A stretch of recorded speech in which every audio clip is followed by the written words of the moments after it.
Hello, this is Jenny Lescohier with Rental Magazine. I am here with John Dotto from Case, and we are in the new SV340 skid steer. Going to be honest, this is a big skid steer for a novice operator like myself, but John is going to take the challenge of educating me on some of the finer points of operation and what operators might need to get the most productivity out of this machine quickly. So even though it's a big machine, it operates just like a small machine would. It's an ISO, which is, if I was going to learn a machine for the first time, this is how I would learn it, because it is the way the trends are going, and it is pretty simple. So this, you point that stick where you want the machine to go.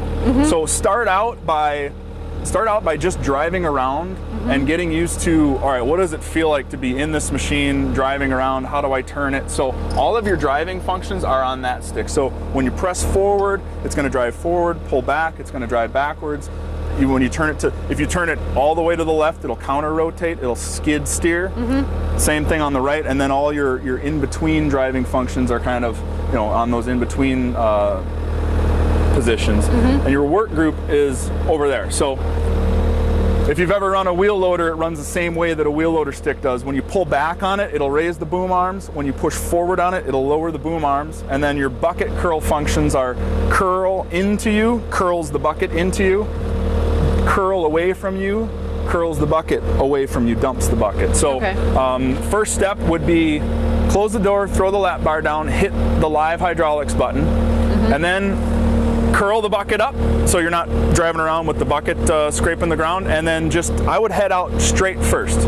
If you're ever wondering, that one of the great things about a skid steer is you don't always have to drive them in reverse, because they can turn in their essentially their own footprint. So if you're ever in a situation where, all right, I don't know what's behind me in this wide open area, go ahead and spin her around and drive the other way. You never have to kind of guess what's behind you if you're in an open situation like this. Okay, that's a good point. Silly question, but do I need to do anything with like a foot control or anything? So nope, you've got a throttle on your foot. So you can throttle the machine that way, or you can throttle the machine with the hand throttle. But I don't really need to do that unless I need more power or something. Well, I would definitely operate it in like at least, you know, somewhere like that RPM range, just because if you're just loping around, you won't get a feel for really anything. And then what you would do is, if you need extra power, that's how I operate it, is I run some portion of a hand throttle, and then when I need extra, I just go get it on the floor. Wow, I just have to say, for somebody who is a novice operator and is a little bit intimidated by a big machine like this, I have to say it was the simplest operation that I've probably come across in a lot of my equipment operations. The ISO setting is really intuitive for somebody who has no preconceived feelings about an operating pattern. The sensitivity, I understand I was in the default setting. I did feel that when I was driving the machine forward and backward, you know, I was getting a little bit more used to the amount of finesse that's needed for that. So I think for somebody like me, if we set that on the lowest setting, I might be able to be much more productive, because I wouldn't be constantly compensating for my herky-jerky hand movements. But overall, really simple to operate, very smooth, and I think after a couple of hours I might actually be able to do something.